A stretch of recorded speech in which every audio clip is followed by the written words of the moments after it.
네, 매주 목요일 새 변호사와 함께하는 톡쏘는 정치평론 시사 맛집 이슈 삼합 시간입니다.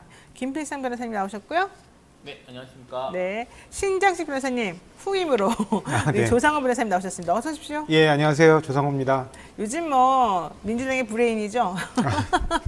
모든 법률적인 이슈는 다 이분이 하는 것 같아요. 자, 조상호 변호사님, 우리 사실은 이 이슈 합이 되게 중요한 코너인데 네. 영광스럽지 않습니까? 예, 불러주셔서 감사하고요. 참, 제가 예전에 뉴스 인사이다에서 노영희 앵커님하고 지금 합을 몇 번 맞춰봤는데 고정으로 출연하게 돼서 감사드립니다. 네, 너무 좋아요, 우리. 하여튼간 그 아침에 나와주셔서 감사드리고요. 앞으로 이제 저희랑 같이 노를 저어 갑시다. 자, 어떤 사람이 이러는 거예요. 여기 딱 우리 그 댓글에 조상호 변호사님은 엄청 세게 말씀하시는 분으로 알고 있다. 신장식 변호사님보다 앞으로 훨씬 더 시원할 것으로 기대가 됩니다. 이래요. 네. 그럴 건가요? 사이다네요. 조상호 변호사님은 그러기도 하고 되게 착해요, 사람이. 그리고 의리가 있어요. 그래서 좋아요.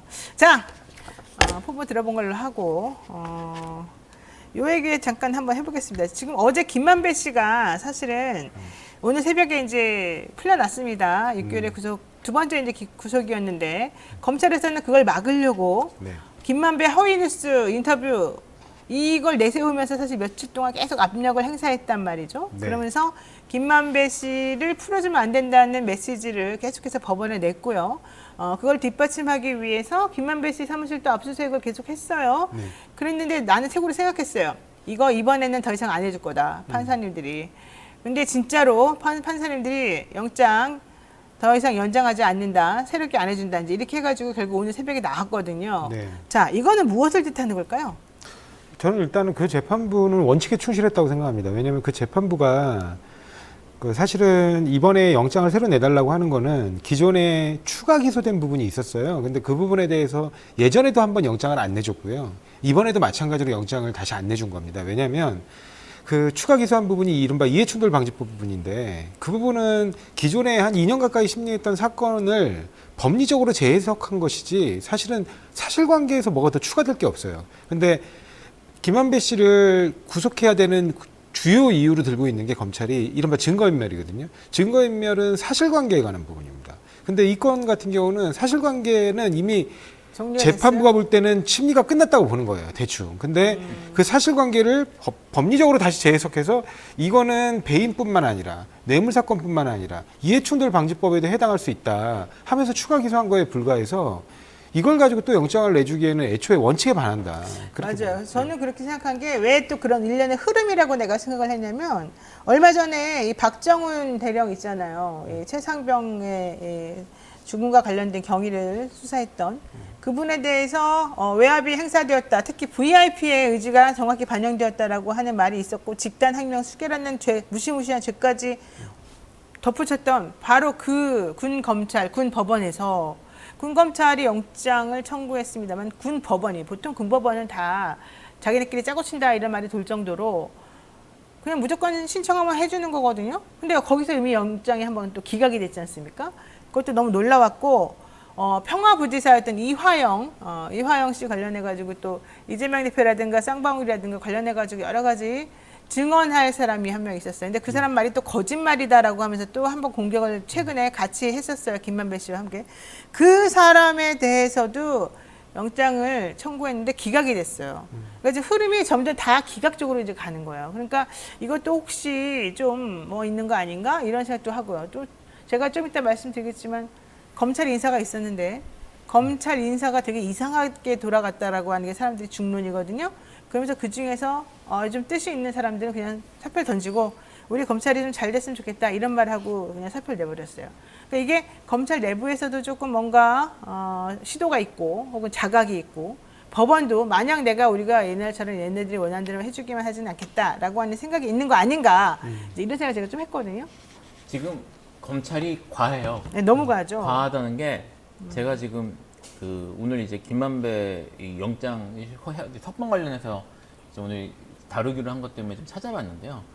여기 그 MBC 뉴스를 제가 지금 펴놓고 있는데 네. 여기에 이제 이 뉴스 내용이 아마 영장 실질 심사를 하고 영장 여부가 결정되기 전에 나온 기사인 것 같은데 영장 실질 심사에서 검찰이 무슨 말을 했는지가 나와 있어요. 아, 그래요? 영장 실질 심사, 그러니까 여기서 이제 그 뭡니까 여기 증거인멸 고의원군이라고 했다. 그 다음에 허위 인터뷰 종용했다 이런 말을 했다는 말이 나오는데 영장 실질 심사는 다 아시겠지만 비공개입니다. 이게 비공개 인터뷰, 영장 실질 심사 과정에서 있었던 것들을 이런 식으로 했다는 거 결국 검찰이 밖에서 얘기를 하는 거거든요. 저희가 그 영장실질심사 저도 최근에도 하나 한 게 있는데 영장실질심사 했을 때 나온 얘기들을 외부에서 얘기하는 것에 대해서 변호인들이나 뭐 참석했던 사람이 외부에서 얘기하는 것에 있어서 검찰이 엄청나게 단속합니다. 왜냐하면 수사기밀이 나간 거다. 수사의 문제 뭐 그런 식의 주장으로 되게 단속을 하는데 정작 저도 이제 좀 약간 이슈가 되는 사건을 맡았기 때문에 그때도 그런 일이 있었는데 영장실질심사에서 무슨 얘기가 있는지 밖에서 보도가 나와 있어요. 네, 맞아요. 예, 그러니까 검찰이 지금 이런 식으로 사실 언론 플레이를 하는 건데 특히 이게 지금 영장 추가 이거 최근에 이제 뭐 인터뷰를 그런 식으로 뭐 조작했다 어쩌고 하는 이슈가 갑자기 터지는 거는 김만배 씨가 지금 풀려날 상황이 되니까 지금 터진 거거든요. 결국 이게 그동안 수사를 하다 보니까 필요해서 했다기보다는 지금 그 김만배 씨 풀어주기 싫으니까 이걸 가지고 문제를 삼았다는 게 누가 봐도 명백하고 거기다가 이런 식으로 언론 플레이를 하고 하면 법원이 상당히 기분 나쁘고 압박을 느낄 수밖에 없어요.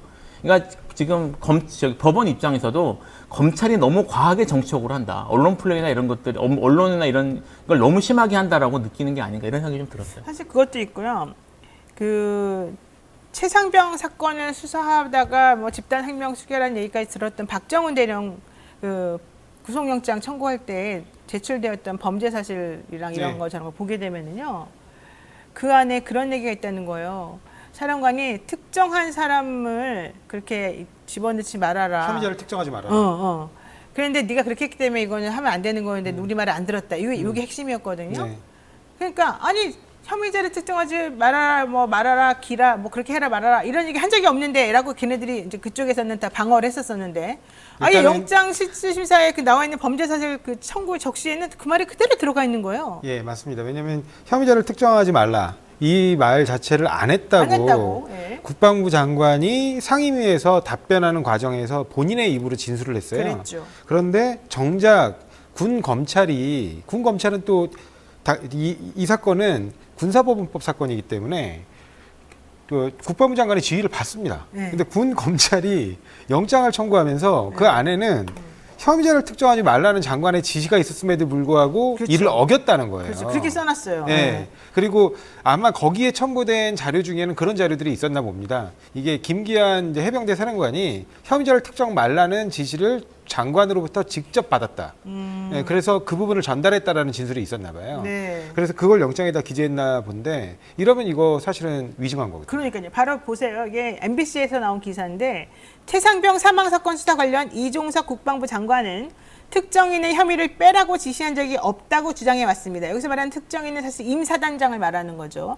임사단장의 혐의를 빼야 된다고 VIP가 말했었다는 것이고 근데 이 이름이 들어가 있으니 격려했다는 것이고 그래서 그 다음날 브리핑이라든가 이런 거 못하게 일단 보류시켜놨는데 그 말을 또 안 들었다는 것이고 이게 요점인데 그러니까 국방부나 대통령실이나 관련자들은 무슨 소리야 우리가 그런 말 한 적 없어 대통령이 왜 그런 말을 하겠어 우리가 왜 특별한 그 특정인에 대해서 여기에 이름을 언급하고 그 사람의 혐의를 빼라 마라 하겠어 우리는 외압 행사한 적이 없는데 라고 말했다는 거예요. 그런데 문제는 군 검찰이 작성한 박정훈 대령의 구속영장에 그와 같은 지시사항이 있었던 걸 전제로 이 영장 청구가 됐다는 거예요. 예, 그러니까 지금 딱 구분해서 보실 게 박정훈 대령에 대한 그 항명 사건은 군사보안법 사건이기 때문에 지휘권이 있습니다. 장관에게. 네. 근데 군사보안법상. 근데 지금 최수근 상병 사망 사건은 군내 사망 사건이기 때문에 애초에 지휘권이 없어요. 그리고 그 군사법 경찰은 그러한 사건들이 발생하면 그 즉시 그냥 사건 정리해가지고 바로 민간 경찰에 넘겨야 됩니다. 네. 근데 그럼에도 불구하고 특정 혐의자를 넣어라 빼라 이렇게 얘기하는 것 자체가 그 이른바 이번에 군사법원법을 개정하면서 초점을 맞췄던 군내 그 상급 지휘 체계 하에서 군수사에 개입하는 걸 원천 차단한 그 취지에 완전히 반하는 거거든요. 그러니까 전형적인 직권남용이죠. 그러니까 직권남용을 했다고 사실상 영장에 자기들이 기재를 한 그러니까 꼴이에요. 자기네가 잘못을 네. 시인한 꼴이 돼버렸어요. 맞습니다. 자, 어쨌든 이렇게 좀 웃기는 일도 있었으나 어쨌든 군 검찰이 그렇게 하면 그동안 군 법원은 무조건 영장을 내주고 영창에 집어넣는 게 기본이었는데 이번에는 절대 그러지 않았다는 거. 저는 이게 다 고무적인 상황이라고 생각합니다. 자, 본격적으로 코너 시작합니다. 코너 속의 코너죠. 주간용산 투 여의도. 여러분들도 여의도 가실 분들인가요? 여의도 가실 분인가요? 저희도 뭐 일 있으면 가는 거죠. 왔다 갔다 합니다. 왔다 갔다 하는 거죠, 뭐예요. 참네요. 자, 가장 기억에 남았던 정치 이슈 하나씩 뽑겠습니다. 우선 주성호 변호사님이 처음 오셨으니까 어떤 이슈가 기억에 남습니까? 저는 아까 이게 그 최소한 상병 사망 사건과 관련된 건데 이른바 대통령의 경로. 경로. 네, 그게 가장 기억에 남고요. 네. 왜냐하면 그 대통령이 실제로 경로했는지 안 했는지에 대해서 서로 간에 말들이 좀 많이 다르고요. 그렇죠. 그리고 실제로는 어찌됐든 김계한 그 해병대 사령관조차도 안보실 2차장 전화를 받았다는 사실을 인정을 했어요. 인정했죠. 네, 네. 국회에서. 근데 안보실 2차장이 왜 개별 그 군내 형사 사건에 관해서 전화를 하는 것인지 그 자체도 의문이고, 그리고 안보실 2차장 정도가 움직이고, 그다음 장관이 이미 결재한 자기의 결재 문서를 뒤집는 그런, 어떻게 보면 그 하급 부하에게는 굉장히 민망하고 창피한 일이잖아요. 네. 근데 그런 일이 왜 벌어졌을까? 과연 장관이 자기 결재를 스스로 뒤집는 건 누가 할 수 있는 일인가? 장관의 윗선은 누구인가? 그러니까 근데- 뒤를 좀 봐야 된다 이거요. 네, 그렇습니다. 네. 그런데 거기서 대통령 경로라는 말이 나오니까 이제 안 맞춰졌던 퍼즐이 딱 맞춰졌다. 맞춰지는 거죠. 그래서 저는 그게 아. 충분히 일리 있는 의혹이라고 생각하고요. 반드시 밝혀져야 되는. 아니 그것 때문에 서른 의원이 그때 대정부 질문하면서 국회에서 네. 대통령이 직권남용한 거 맞지 않냐? 대통령 이러면 탄핵할 수도 있다. 이런 얘기해가지고 전 그날 엄청 시끄러웠던 거 아닙니까? 네. 대통령이 외압을 행사했다? 지금 객관적 사실로는 그렇게 보이는 것들이 많은데 네. 대통령실에서는 부인하고 있는 상황이니까 여당에서는 무슨 소리냐? 언제 그런 얘기했냐? 왜 자꾸 가짜뉴스 퍼뜨리냐? 이제 이러면서 또 서른 의원을 좀 뭐라 했지만 서른 의원 입장에서는 지치지 않고 굴하지 않고 이거 대통령이 직권남용한 거 맞습니다. 대다수의 국민들이 그렇게 생각합니다. 막 이러면서 탄핵을 할 수도 있습니다. 이런 얘기 나왔단 말이죠. 근데 탄핵이 이렇게 나왔는데 민주당의 이재명 대표도 단식하면서 국민의 뜻을 어기는, 받들지 않는 혹은 좀 지키지 않는 이런 사람이 지도자라면 내려와야 되는 거 아니냐 이런 말 했단 말이죠. 같은 맥락 아니에요?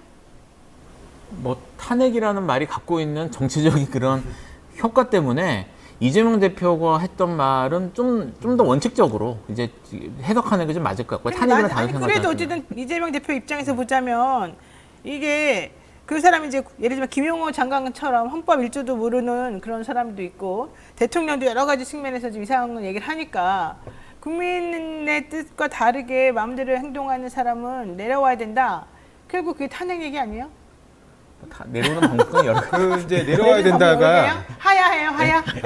그 대통령께서 저희 대통령께서가 아니라 이재명 대표께서 말씀하신 그 부분은 네. 꼭 대통령을 지칭하는 부분은 아니라고 생각을 하고요. 아. 그러니까 대통령, 장관, 뭐 그다음에 그 국가의 중요한 공직을 맡고 있는 공직자 모두가 사실은 국민의 뜻을 제대로 대변하지 않는다면 그 자리에 있을 이유가 없다, 내려와야 된다, 그런 취지를 말씀하신 거라고 보고요.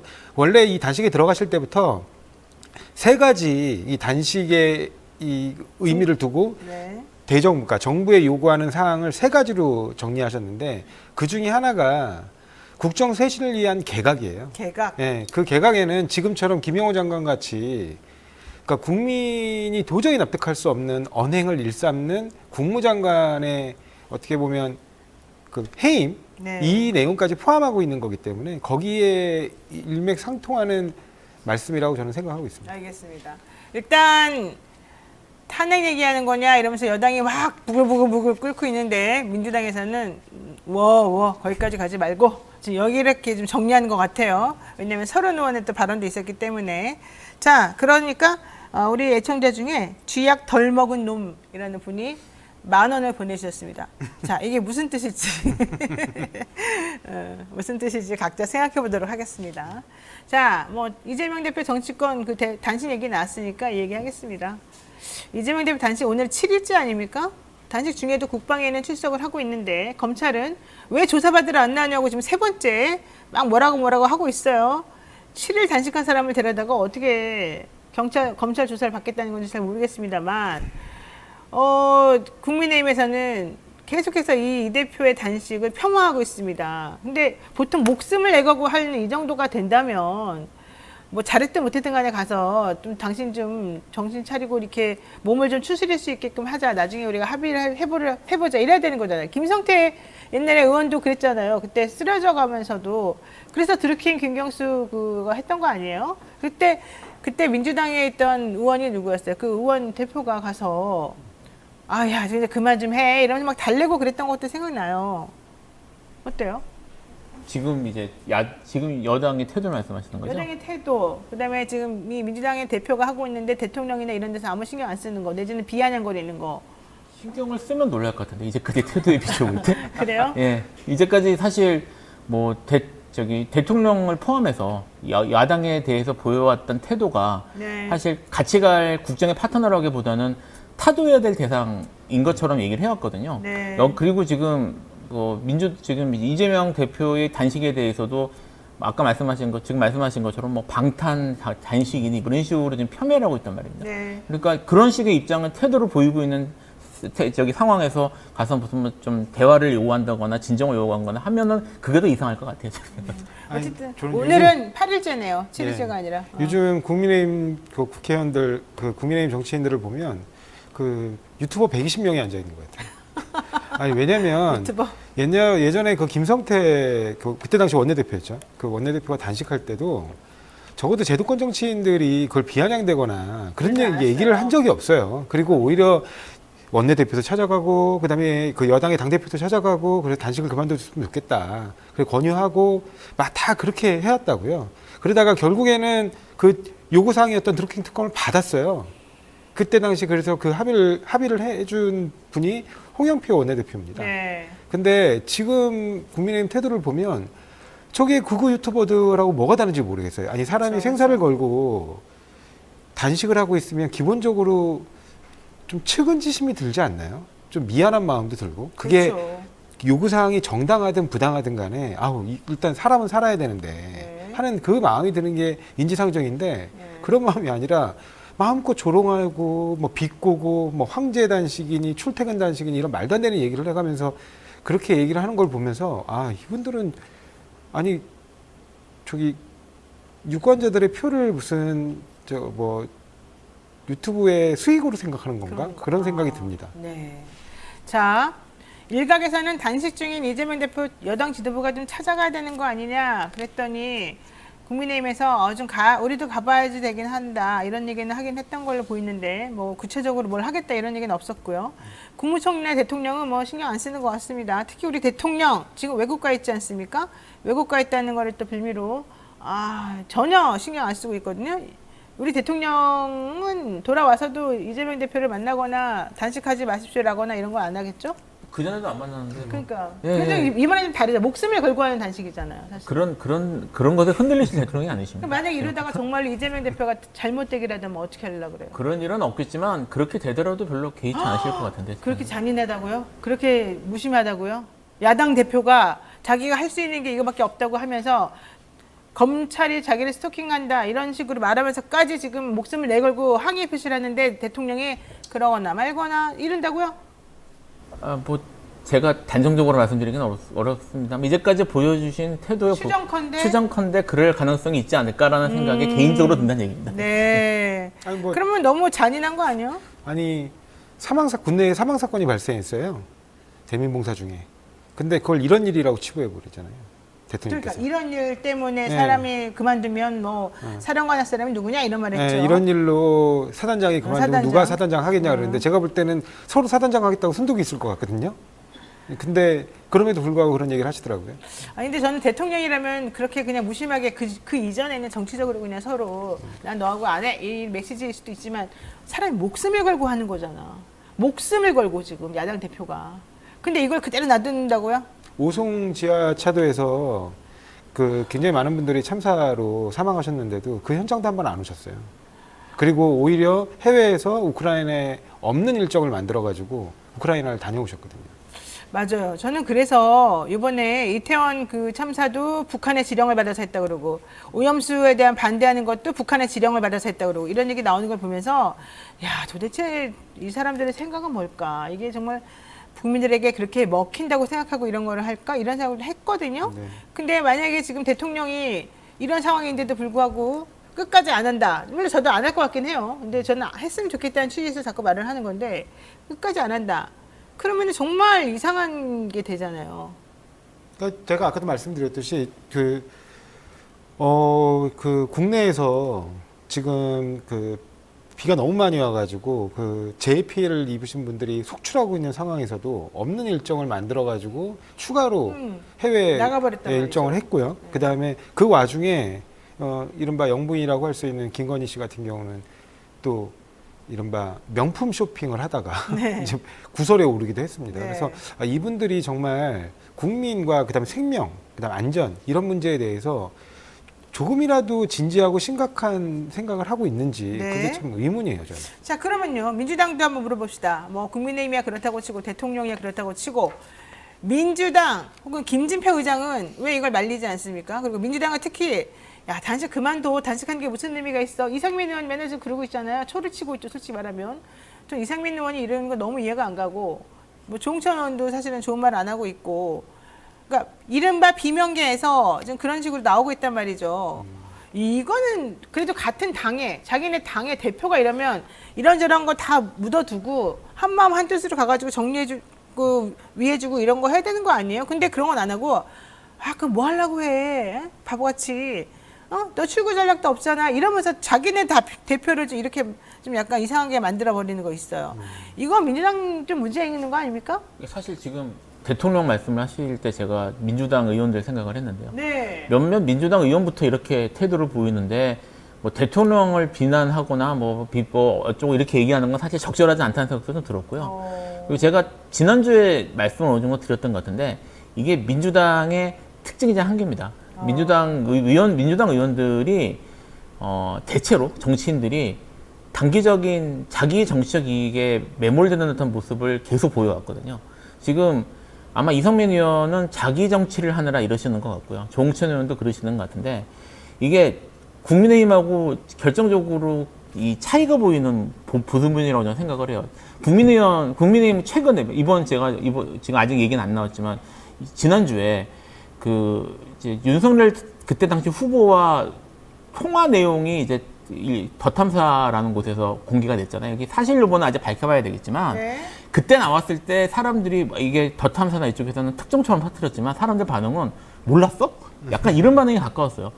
이런 반응이 가까웠는데 사실 그 일반 국민들이 몰랐어라고 생각할 정도였으면 국민의힘 정치인들은 어느 정도 알고 있었을 거거든요. 하지만 그럼에도 불구하고 윤석열을 대통령으로 만들기 위해서 일단 뭉쳤습니다. 그 사람들은 똘똘 뭉쳐서 맞아요. 했고 그래야 돼요. 네, 그렇게 해서 대통령 만들어 놓은 다음에 그렇지. 그 다음끼리 자기들끼리 싸우더라고 하더라도 일단 그 목표로 해서 단결을 하는데 민주당 정치인은 이번만이 아니라 전에 그 2012년 문재인 그때 이제 낙선했을 때도 이미 그런 분열된 모습들을 보였고요. 지난 대선 때도 통일된 모습을 보였다고 보기는 매우 어려웠거든요. 그런 모습들이 계속 되고 있는 거예요. 그러니까 이게 민주당의 고질적인 문제라고 봅니다. 지금 근데 박용진 의원은 국회 앞에서 지금 이재명 대표 단식하는데 음식 나눈 바자회를 하더군요.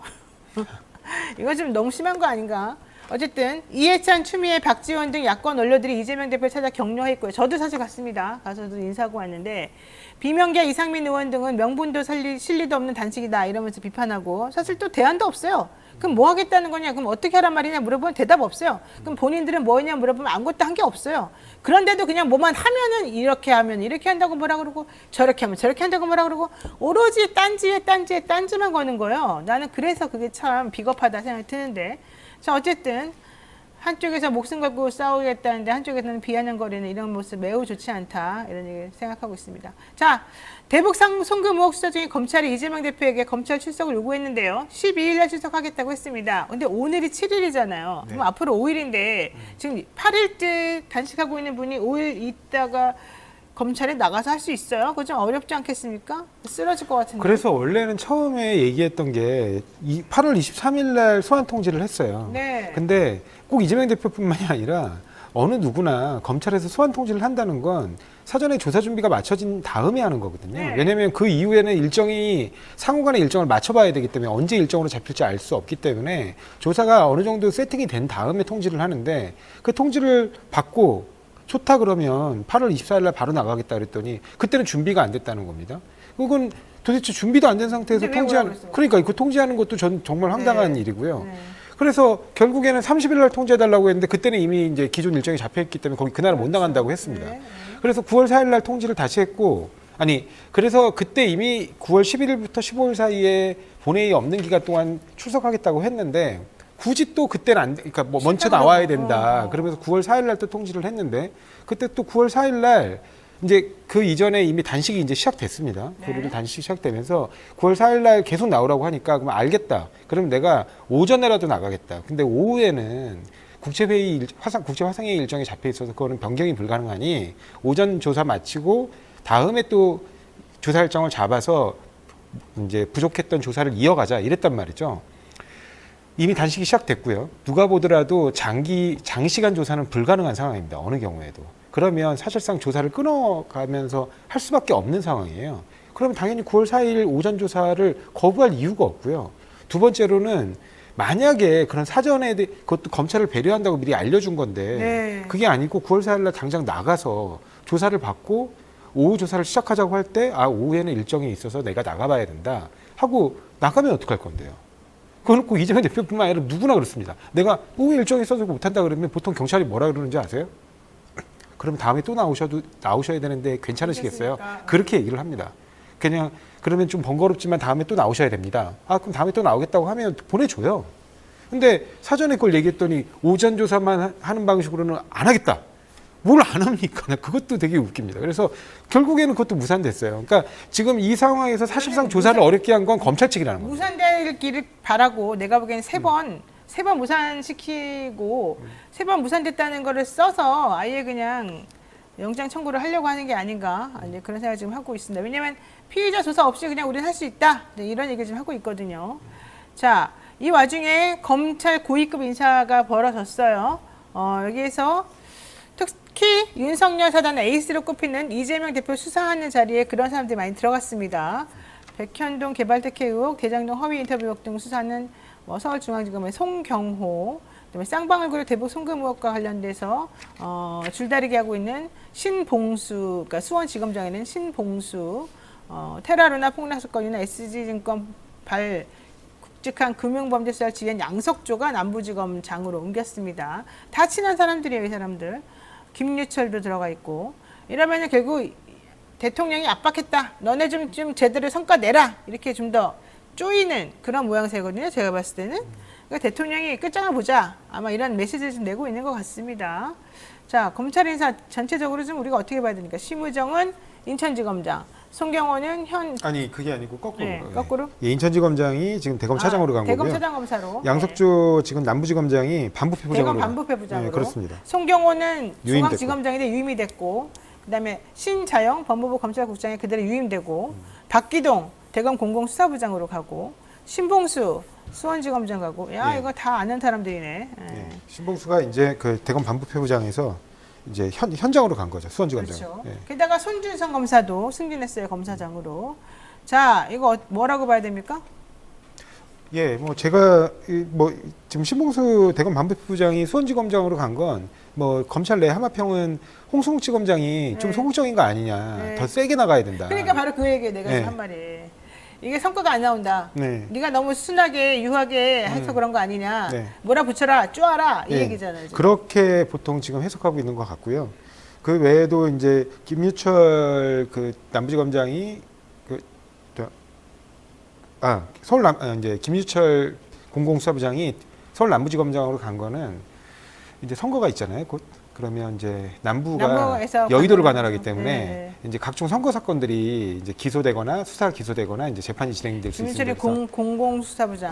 예전으로 예전에 지금 공안부장이죠. 네. 대검 공안부장이었던 분이 되게 이제 중요해 선거사범 관련해. 이제 남부지검장으로 내려간 건 현장에서부터, 그러니까 그 대검에서 지휘하는 수준에 그치지 말고 현장에서부터 철저하게 수사해라 이런 신호로 보고 있고요. 근데 그게 과연 그러면 공정한 수사일 것이냐 네. 의심의 눈초리를 보낼 수밖에 없습니다. 자, 이러니까 옷을 벗은 사람이 많죠. 조종태 광주고검장, 노정환 울산지검장, 문홍성 전주지검장, 이수관 광주지검장, 이군수 제주지검장, 예세민 춘천지검장, 김지용 광주고검 차장검사 사회표명했고요. 박지영 공판검사, 공판부장이죠. 서울고검. 그분도 옷을 벗었습니다.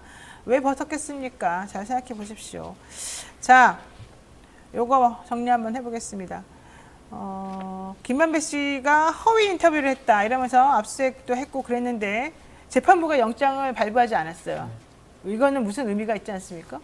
그러니까 지금 말씀드린 것처럼 구속할 만한 충분한 사유가 없다라고 본 것 같아요. 이게 지금 이제 구속 사유가 이제 그 뭐 도주 위험, 그다음에 증거인멸 위험 이런 것도 있고, 근데 이런 게 기본적으로는 있지만 그 바탕에 뭐가 있냐면요, 이제 이게 그러니까 범죄 사실이 충분히 입증이 되어 있냐 이런 것들을 사실 좀 중요하게 보거든요. 그 근거로 이제 보는 것들인데 그런 전반적인 내용들에 대해서 적어도 다툴 만한 여지는 있다. 그러니까 피고인 입장에서는 억울한 게 있다. 억울하고 다툴 만한 여지가 있다. 그리고 현 상황에서 도망가거나 이럴 여지는 없다라고 본 거죠. 그러니까 검찰이 주장하는 그런 범죄의 심각성이나 아니면 소명의 정도 이런 것들에 대해서 전부 인정하지 않았다고 보는 게 맞을 것 같은데요. 구체적으로 내용이나 이런 건 제가 본 게 아니어가지고. 사실은 네. 김만배 씨는 몇 년 내내 지금 구치소에 가 있어요. 1년 8개월 동안 구속했어요. 네, 그러니까 뭐 딴 거 할 수도 없어요. 그래서 우리 자료 새로 나오는 것도 없어요. 그리고 제가 아까도 말씀드렸지만 그 22부 재판부가 한 2년 정도 지금 네, 대성동 했어요. 사건 재판을 네, 하고 네, 있거든요. 네. 그래서 대부분의 사실관계, 그러니까 법리적으로는 이렇게 적용할 수도 있고 이렇게 적용할 수도 있는 문제지만 대부분의 사실관계에 관해서는 이미 드러나 있기 때문에 더 이상 무슨 사실관계를 왜곡해가지고 증거를 인멸한다거나 이런 사정이 있어 보이지는 않는다라고 보고 있는 것 같고요. 그리고 오히려 지금 이 김만배에 대한 구속은 김만배 본인이 한 진술과 그다음 다른 여러 사람들의 진술이 이미 나와 있는 상태에서 의도적으로 오로지 고통만을 가해서 그리고 그 사람으로 하여금 진술을 번복하게 함으로써 진술을 번복하라고 지금 계속해서 신경 그렇죠. 쓰는 거죠. 그렇게 되면 그렇게 함으로써 그럼 너 오히려 풀어주겠다 이러면서. 별건 수사나 아니면 제3의 그 사건 피의자들에 대한 수사에 활용할 목적이지 이게 이 사건 재판을 위한 목적은 아닌 것으로 그렇죠, 보인다. 그렇죠. 이렇게 되면 이건 사실은 영장의 남용이다. 이렇게 이미 보고 있는 것 같습니다. 맞습니다. 게다가 검찰은 이번 사태를 대선 게임이라고 아예 규정을 지어버렸어요. 대선 3일 전에 이런 일이 조직적으로 일어났다. 특히 뉴스타파와 같은 가짜뉴스 양성소에서 이런 일을 지금 벌였다. 그 증거가 돈이다. 김만배가 1억 6,500을 왜 줬겠느냐. 이제 이거예요, 말하자면. 근데 사실 그거는 별개로 봐야 되기도 하고 더 중요한 게 검찰은 이거를 민주당이나 그 뒤에 있는 이재명 라인에서 시켰다라고 사실은 지금 주장하고 있는 거거든요. 근데 예. 이렇게 함부로 말해도 되는 겁니까?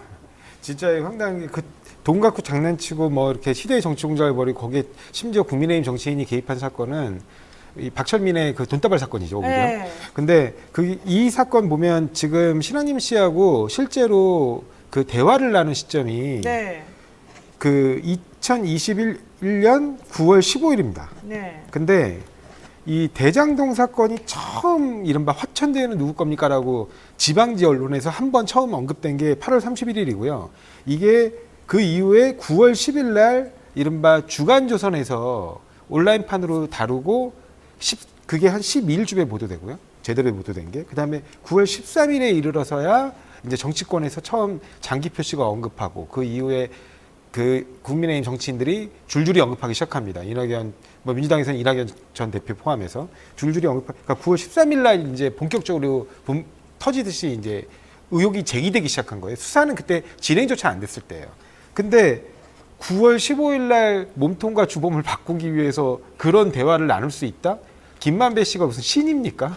그래서 또 나온 게 김만배가 말을 바꾸라고 종용했다. 뭐 이런 기사가 또 쭈르륵 나오더니 이제 그 국민의힘 미디어단인가요? 뭐 거기서 KBS, MBC, 뉴스타파, JTBC까지 다 싹 고발하겠다. 이제 오늘부터 하겠다 그러니까 JTBC가 발빠르게 어젯밤에 그때 그 뉴스를 다룬 사람은 봉지욱이었고 봉지욱이가 의도적으로 중요한 부분을 빼뜨리고, 즉 윤석열이 당시에 담당이 아니었는데 담당인 것처럼 모양새를 만들어가지고 보도를 한 것이고, 우리랑은 무관한 것이고, 우리가 봉직을 잘 관리하지 못하고 컨트롤하지 못한 것은 미안하고, 이제 이런 얘기를 어제 다 했단 말이에요.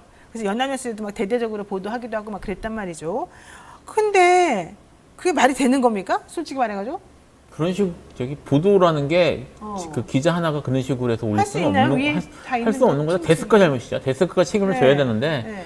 이게 이제 일단 JTBC가 특히 이번 정권 들어와서 뭐 이런저런 모습을 중앙일보 계열사라서 그런 거가 아닌가 뭐 이런 얘기가 있습니다. 뭐 이제 그런 것들 보이기도 하고 그다음에 이동관 효과 뭐 이런 것들 때문이 아닌가라는 생각이 듭니다. 사실 이게 그 JTBC가 이렇게 되면 설사 이게 문제가 있었다고 하더라도 일단은 내부적인 조사나 이런 걸 해가지고 확인하는 절차를 거쳐서 뭐 입장을 표명하는 거면 좀 인정은 모르겠는데 바로 그런 얘기가 나왔거든요. 이거는 뭐 이 JTBC가 네, 그런 효과 때문에 했다고밖에 볼 수 없는 상황이죠. 아니 그러면서 남욱 얘기를 하는 거예요. 남욱도 사실 꼭 똑같은 얘기를 했거든요. 네. 남욱이 그 맞습니다. 진술조서에 보면은 검찰에서 했을 때 네. 요 내용 똑같은 얘기가 있어요. 그것도 사실은 2013년 녹취록들을 보면 다 똑같어. 거기서 일정 부분 그 대장동 사건에서 김만배가 역할을 하고 있다라는 내용들이 나옵니다. 녹취록에. 네.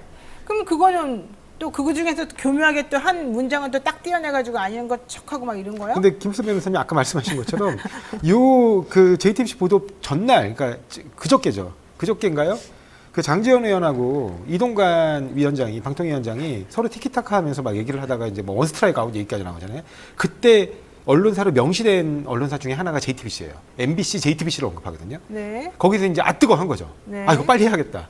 그러면서 이게 정말 제대로 된 얘기인지도 의문이고요. 네. 그 되게 중요한 팩트를 놓쳤다 그러는데 그것도 사실관계가 맞지 않아요. 뭐냐면 윤석열 당시 팀장이 수사팀장이었고 수사 이 주무 검사인 건 맞아요. 근데 맞아요. 실제 조사를 진행한 검사가 박모 검사인 건 맞는데 그 직상관이 바로 위에서. 예, 맞아요. 윤석열 검사입니다.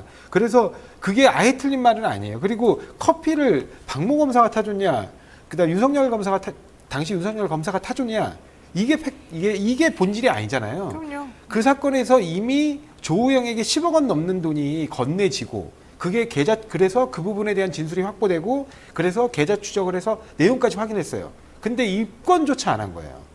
명백한 부실 수사고 네. 만약에 거기에 누군가의 외압이 있었다면 고의적인 수사 덮기죠. 지금 그래서 직무유기고. 검찰은 이게 대선 개입이다 이러면서 윤 대통령을 명예훼손했다 이런 혐의를 적용해서 뭐 김만배라든가 이 인용 보도한 매체라든가 이런 쪽을 전부 다 고소 고발하겠다 이런 입장이거든요. 가능하겠습니까? 뭐 법리적으로 가능한지가 이제는 좀 중요한 세상이 아니어서요. 아 그래요? 네, 그렇죠. 이제 고소고발하면 이제 소환하고 압수수색하고 하겠죠. 뭐 그냥 그렇게 진행하는 게 중요한 상황이 됐으니까. 네. 뭐 지금 이게 법리적으로 구성이 되겠습니까는 중요하지 않을 것 같아요. 제 생각엔 이 현 정권 현 상황에서는. 그래요? 네. 그러면 그냥 무조건 그냥 갈 거다.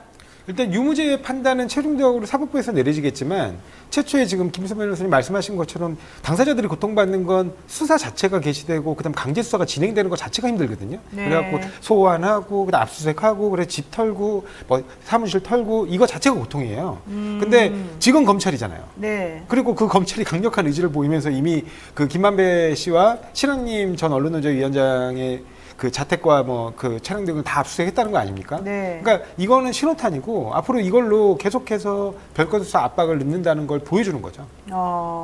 자, 이것도 한번 여쭤볼게요. 얼마 전에 김태우 전 강서구청장이 사면을 받았습니다. 당시에 한동훈 장관이 이건 대통령의 결단이다 이렇게 말했고 이 사람이 그러니까 죄가 있다고 생각해가지고 강서구청장에서 물러난 거잖아요. 대법원에서 확정 판결 받음으로써.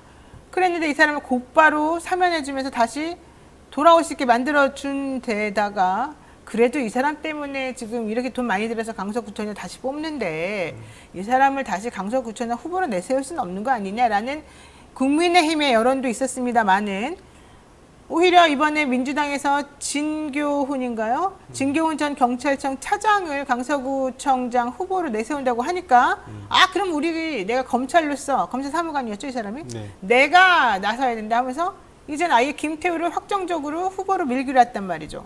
이런 모습은 어떻다고 보십니까? 이게 정말 그야말로 정말 있을 수 있는 일인가? 그 사면권을 위인설관으로 악용한 케이스고요. 네. 이분이 사실은 공무상 비밀 누설로만 기소됐어요. 근데 이 사람의 혐의가 사실 그것만 있는 게 아닙니다.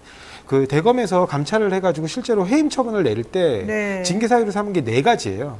그 중에 저는 가장 중요하다고 보는 게 이른바 최모 씨라는 건설업자의 뇌물 사건이 있습니다. 그러니까 그 뇌물을 통한 그 공사 수주 사건이 있어요. 네. 그 방음공사 수주 사건인데 그때 그 뇌물을 지급한 방음공사 수주 사건을 경찰청 특수수사과가 수사하고 있는데 그에 대한 내부 정보를 빼내려고 불법하게 그 수사에 개입한 부분이 있습니다. 그게 가장 심각하고요. 그건 사실은 직권남용으로 기소를 했어야 되는데 네. 그 검찰의 제19 감사기로 사실상 기소를 안 해줍니다. 그리고 근데 그 뇌물 사건은 결국에는 나중에 밝혀져 가지고 이제 유죄를 받습니다. 그래서 징역 3년의 집행유예 5년을 그 건설업자가 받는데 네. 그 뇌물을 통해서 방음터널 공사를 수주했는데 결국 그 방음터널에서 화재가 발생해가지고 저가의 인화성 그 방음터널 소재를 사용해서 급격하게 화재가 번져서 5분이나 돌아가시고요. 그리고 그 5분 돌아가신 분을 포함해서 총 46명의 사상자가 발생합니다. 41명의 중경상 그리고 5분의 사망자가 발생하는 중대한 사망사고가 발생하는데 결국에 그 뇌물로 방음터널 공사를 수주했기 때문에 그 뇌물로 쓴 돈만큼 아껴야 되니까 저가에 그 정말 공사 자재를 사용해 가지고 부실 공사를 한 거 아닙니까? 정말 그 김태우 씨는 근데 그럼에도 그 중대한 범죄 사건을 관여해 가지고 어떻게든 덮어보려고 했던데 개입한 사람이에요. 근데 이런 분이 어떻게 공직을 수행할 자격이 있습니까? 그러니까요. 자, 그래서 이번에 어쨌든 그래도 국민의힘에서는 공천하는 것으로 지금 얘기가 나오고 있어서 제가 보기에는 거의 확정이 아닌가 생각이 듭니다. 이럴 때 이제 국민들이 제대로 판단을 해야 되겠죠. 자, 마지막으로 요거 하나만 여쭤볼게요. 윤 정부 들어서 이념 논쟁이 너무 심한데 국민의힘 하태경 의원이 드디어 이렇게 말했어요. 홍범주 선거되면 부산도 집니다. 뭐 수도권을 말할 것도 없다 이런 얘기까지 나왔어요. 김필삼 여사가 윤 대통령은 정말 신념을 확실히 가지고 있는 분이다. 그렇기 때문에 이런 모든 행동을 하고 있고 누가 뭐라 그래도 그 말은 뭐 처리하거나 뭐 돌리지 않을 거다 이런 얘기를 했는데 아직도 그 생각 변함이 없으신 거죠? 그렇게밖에 설명이 안 될 것 같아요. 이번에 확고한 신념이 아니면 네. 이거를 정치적인 계산으로 한다고 보기에는 너무 거칠어서 그리고 이건 평상시의 멸공 뭐 이런 것들이 이번에 꿈이야 이번에 그게 아니었나 이런 생각이 좀 듭니다. 우리 조 변호사는 어떻게 생각해요? 이 사실은 이른바 후쿠시마 오염수 방류 문제가 돼가지고 이게 너무 일본의 굴종적인 거 아니냐는 시점에 이것까지 같이 터졌어요. 이게 그러니까 시점으로 보면 굳이 이 시점에 해야 되는지도 의문인 거예요. 꼭 네. 하고 싶었어도. 근데 그럼에도 불구하고 밀어붙이는데 결국에 처음에는 다 약간 난색을 보이고 국민의힘 의원들이 그랬거든요. 네. 근데 나중에 보니까 이게 대통령의 의지로 보이는 거예요. 그러니까 그 다음에 갑자기 국민의힘 태도가 슥 바뀝니다. 그러면서 이걸 사실상 지지하는 쪽으로 흘러가 버려요. 네. 그러니까 윤석열 대통령의 개인적인 신념인 건 맞는 것 같고요. 저는 윤석열 대통령이 지금도 이분이 실제로 군복무를 안 하셔서 그런지는 모르겠는데 아직까지 혼자서 방송에서 6.25 전쟁을 다시 치르고 계시는 것 같다. 이른바 윤회 전쟁을 하고 있는 것 같다. 혼자 윤회 전쟁을. 네, 윤회 전쟁을 하고 계시는 거 아닌가 그런 생각이 들고 있습니다. 자, 어쨌든 지금 단식 8일째 이재명 대표 건강 매우 안 좋은 것으로 제가 봤습니다. 제가 그때 갔었을 때는 5일째였는데 악수를 하게 되면은 손끝이 저리고 너무 아파서 가급적이면 악수는 삼가해달라는 게 사실 이제 그쪽 집행부의 요청이기도 했고요. 말 소리도 잘 안 나오시더라고요. 물론 이제 연설은 하셨습니다만은 사실은 이렇게 한번 7일, 8일 이렇게 넘어가게 되면 몸이 많이 상하기 때문에 저는 빨리 대승적 차원에서 대통령이라든가 여당이 좀 전향적 태도를 좀 취했으면 좋겠고요. 한 총리도 적극적으로 또 김진표 국회의장도 적극적으로 좀 나섰으면 좋겠다는 생각합니다. 네, 자 오늘 여기까지 말씀을 드려야 될 것 같습니다. 자 우리 또 두 분하고 말씀 여기까지 정리하겠습니다. 고맙습니다. 네, 감사합니다.